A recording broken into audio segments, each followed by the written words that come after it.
अस्सलामुअलैकुम वरहमतुल्लाह। किसान दोस्तों, आज हम ज़मीन के तज्ज़िये की किट के मुतल्लक़ मालूमात हासिल करेंगे कि इस किट को इस्तेमाल करते हुए हम ज़मीन का तज्ज़िया, पानी के तज्ज़िया और कुछ हद तक कुछ खादों का तज्ज़िया जो है वो घर बैठे अपने ही फार्म पे चंद मिनटों में कर सकते हैं।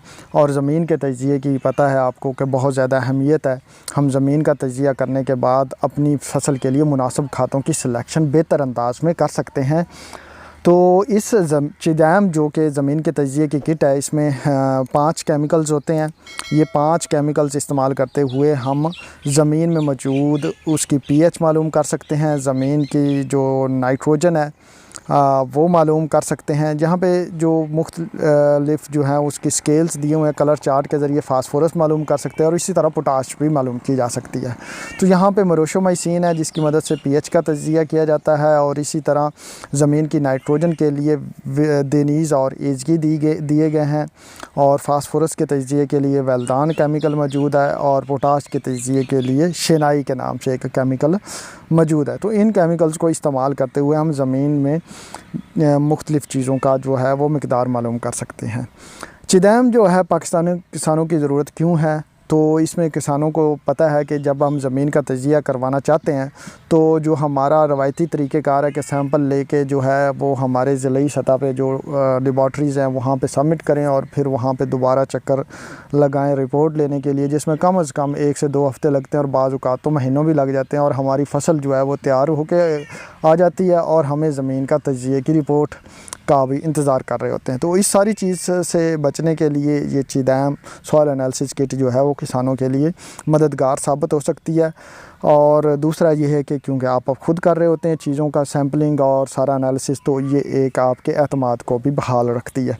तो यहाँ पे आप चिदैम के ज़रिए ज़मीन की पीएच, नाइट्रोजन, फ़ास्फोरस, पोटाश का तज्ज़िया कर सकते हैं और चंद ही मिनटों में आप ऑन स्पॉट रिज़ल्ट हासिल कर सकते हैं। इवन कि खड़ी फसलों में भी आप अगली खाद लगाने से पहले जो है वो मालूम कर सकते हैं कि इसमें कितनी खाद मौजूद है और मज़ीद कितनी खाद डालनी है।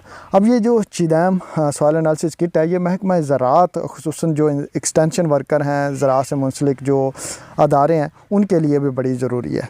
क्योंकि महकमा ज़राअत के आला अफसरान, फ़ील्ड ऑफिसर्स, फ़ील्ड असिस्टेंट्स वगैरह को फार्मर स्कूल्स में जाना पड़ता है जहाँ पे वो किसानों को ट्रेनिंग्स देते हैं, फ़ील्ड सर्विसेज प्रोवाइड कर रहे होते हैं। तो अगर उनके पास ये सॉइल एनालिसिस किट होगी तो वो ऑन स्पॉट डिमॉन्स्ट्रेशन करेंगे, उनकी ज़मीन का तज्ज़िया करेंगे और बेहतर तरीके से आसानी से उन्हें सिफारिशात दे सकेंगे कि कौन सी खाद आपकी ज़मीन के लिए अच्छी है और कितनी मिक़दार में अच्छी है।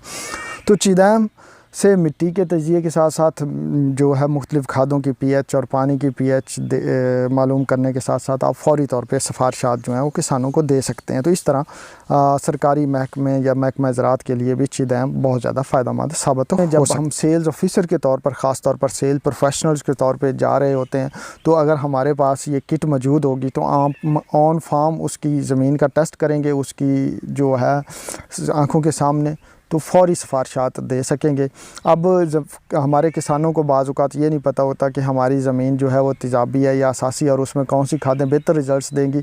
तो चूँकि हमारी ज़मीन जो है वो असासी है ज़्यादातर, तो उनकी आंखों के सामने अगर आप उसको टेस्ट करके देंगे तो तेज़ाबी खादों की सेल स्पोर्ट्स के तौर पर भी ये आपको हेल्प करेगी, क्योंकि तेज़ाबी खादें हमारी असासी ज़मीनों में बेहतर परफॉर्म करती हैं। इसी तरह ज़मीन के इसलाह के लिए जो मुख्तलिफ़ प्रोडक्ट हैं, होमिक एसिड का इस्तेमाल है ज़मीन में, उसकी भी ये सपोर्ट कर सकती है। क्योंकि जब आप ज़मीन का तज्ज़िया करेंगे, अगर उसमें कोई ख़राबी आ रही है तो उसकी इस्लाह के लिए जो है वो आप फ़ौरन से अपना प्रोडक्ट्स जो है उनके सामने रख सकते हैं कि जी ये आपके लिए बेहतर साबित हो सकता है। तो जब आप उनके सामने काम करके उनकी रिपोर्ट, उनके सैंपल उनके सामने लेके जो है उनके सामने ही तज्ज़िया कर देंगे तो किसान का एतमाद भी बहाल होता है और एतमाद बहाल होगा तो ज़ाहिर बात है वो फिर आपके प्रोडक्ट्स पे ट्रस्ट भी करेगा। अब इसी तरह जो मेजर सवाल है कि खेत की मिट्टी और पानी का तज्ज़िया क्यों ज़रूरी है। ज़मीन की पीएच की मालूमात होगी तो हम खादों की नौइयत और मालूम कर सकेंगे कि हमारी ज़मीन में कौन सी खादें जो हैं वो बेहतर नताइज देंगी। पीएच के मुताबिक खादों का इंतखाब करेंगे तो वो कम खाद में भी बेहतर रिज़ल्ट्स दे देती है।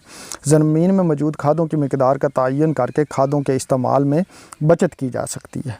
मिसाल के तौर पर अगर पहले ही खाद हमारी ज़मीन में काफ़ी मिकदार में मौजूद है तो हम मज़ीद खाद डाल के अपना पैसा ज़ाया कर रहे हैं, या फिर ऐसे भी हो सकता है इसके उलट कि हमारी ज़मीन में खादों की कमी है और हम उसमें मज़ीद खादें कम डाल रहे हैं या फिर गलत खादें डाल रहे हैं तो फसल में पैदावार मुतासर होगी। तो इस तरह से किट की मदद से आप जो है खाद की पहले से मौजूद मिकदार मालूम कर लेंगे और अगली खाद जो है उसी के लिहाज से डालेंगे, ताकि इस तरह से जो 5-7 रुपये 10 रुपये एक टेस्ट पे ख़र्चा आ रहा है वो आपका हज़ारों रुपए का बचत कर सकती है।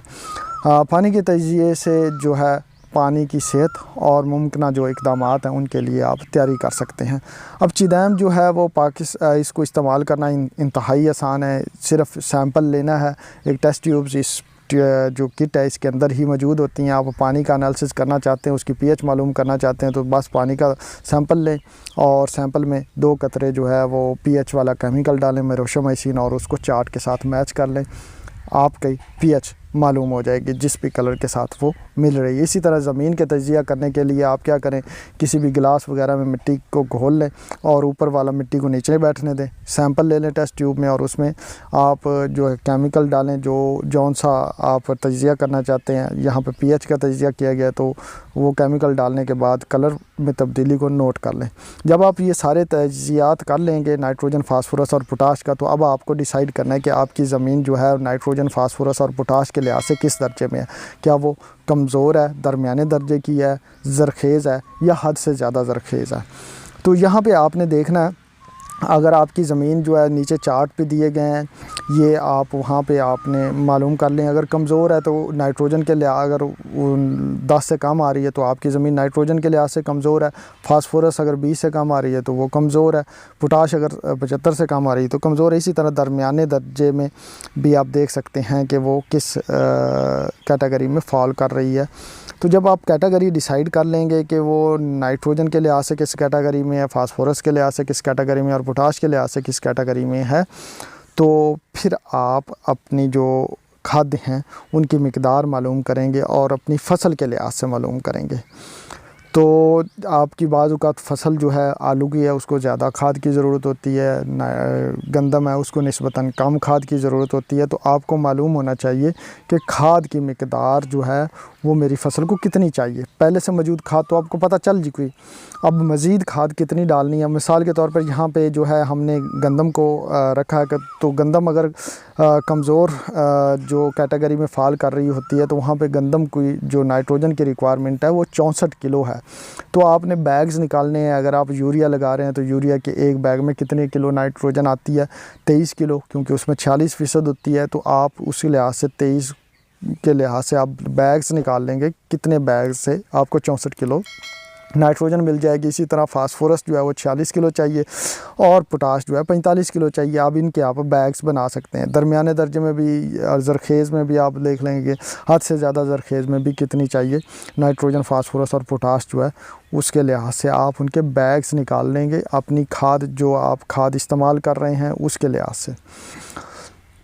तो ये बड़ा ही आसान है। इसको आप खाद कितनी फ़सल को चाहिए इसके लिए आप एग्री पंजाब की वेबसाइट पे जाएंगे तो आपको वहाँ पे इसका मिल जाएगा कि जो है वो कौन सी फ़सल को कितनी मिकदार में फ़ास्फोरस चाहिए होती है और कौन से दर्जे में कितनी जो है वो मुख्तलिफ़ नाइट्रोजन, फ़ास्फोरस और पोटाश चाहिए होती है।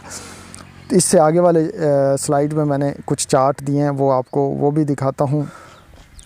तो दोस्तों यहाँ पे जो है आबपाश इलाकों में नाइट्रोजन, फास्फोरस और पोटाश की मिकदार जो है मुख्तलिफ़ ज़मीन के दर्जे के लिहाज से दी हुई है और इस तरह के चार्ट आपको गवर्नमेंट ऑफ पंजाब की वेबसाइट पे मिल जाएंगे। वहाँ से आप अपनी जो है रिक्वायरमेंट्स देख सकते हैं कि कमज़ोर ज़मीन में कितनी चाहिए, दरमियानी ज़मीन में या औसत ज़मीन में कितनी चाहिए। यहाँ पे एक चार्ट में मुख्तलिफ़ किस्म की जो खादें हैं मार्केट में अवेलेबल उनकी पीएच का बताया गया और उनमें खुराकी अज्जा की मिकदार का बताया गया है। और इसमें जो पीएच है, आप खादों की पीएच जो है इसमें मेरोशोमाइसिन केमिकल की मदद से भी मालूम कर सकते हैं। मिसाल के तौर पर यहाँ पे यूरिया की जो पीएच है वो 8.5 है।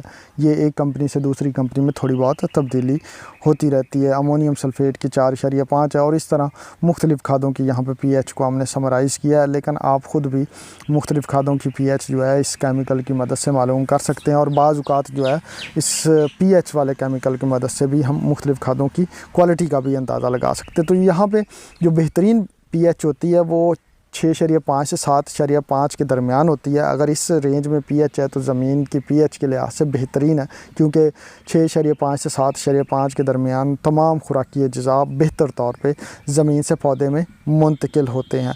अगर पीएच ऊपर होगी तो असासी साइड पन में चली जाएगी, और पीएच नीचे होगी तो तेज़ाबी पन में चली जाएगी। तो दोनों ही सूरत में खुराकी अज्जा की अवेलेबिलिटी में कमी होती है। तो यहाँ पे आप देख सकते हैं कि अगर पीएच जो है वो 7 से कम है तो वो ज़मीन जो है या पानी जो है या खाद जो है तेज़ाबी नौइयत की है, और अगर 7 से ज़्यादा है तो असासी नौइयत की है, और 7 पे जो पीएच है वो मोतदिल नौइयत है।